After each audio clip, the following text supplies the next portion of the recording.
CPM നിയമസഭാ കക്ഷിയിൽ നിന്ന് PV അൻവറിനെ മാറ്റി നിർത്തും. അൻവറുമായി സഹകരിക്കാൻ കഴിയാത്ത സാഹചര്യം എന്നാണ് വിലയിരുത്തൽ. ഒക്ടോബർ 3-ന് ചേരുന്ന സംസ്ഥാന സെക്രട്ടേറിയറ്റ് യോഗത്തിൽ തീരുമാനമെടുക്കും.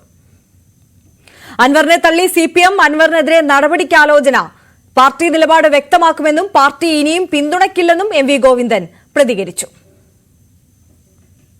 കൊച്ചിയിൽ നിന്ന് ഫ്ലൈറ്റിൽ വന്നുകൊണ്ടിരിക്കുമ്പോഴാണ് ഈ വാർത്താ സമ്മേളനം നടത്തിയിട്ടുള്ളത്. അതിന്റെ വിവരങ്ങളൊക്കെ പരിശോധിച്ച് ആവശ്യമായ നിലപാട് പാർട്ടി സ്വീകരിക്കും. ഇന്നലെ പറഞ്ഞതിന്റെ അതേ ഭാഗമാണ് ഇന്നും വിശദീകരിക്കാനുള്ളത്.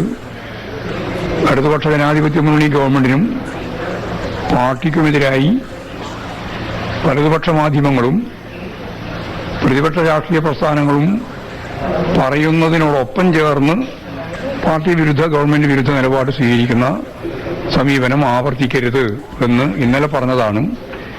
അത് സംബന്ധിച്ച് പാർട്ടി വ്യക്തമായ നിലപാട് സ്വീകരിച്ചുകൊണ്ട് പറയേണ്ടതായി വരും. Party secretary നിസ്സാവസ്ഥയിലാണ്. കോടിയേരി ഉണ്ടായിരുന്നെങ്കിൽ ഈ ഗതി വരില്ലായിരുന്നു. ഇതൊരു ഗുരുതരമായ ആരോപണമല്ല. ഒരു ഗുരുതരമില്ല, ഒരു ഗുരുതരമായ ആരോപണവുമില്ല. ആരോപണം ഇല്ലാത്തതാണ് പ്രശ്നം.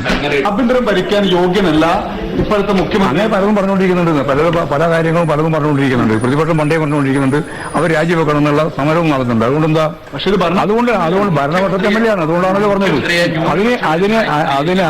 അതിന് അനുവദിക്കരുത് എന്ന് അദ്ദേഹത്തോട് പറഞ്ഞപ്പോൾ വീണ്ടും അത് അതേ രീതിയിൽ തന്നെ ആവർത്തിച്ചുകൊണ്ടിരിക്കുന്നു.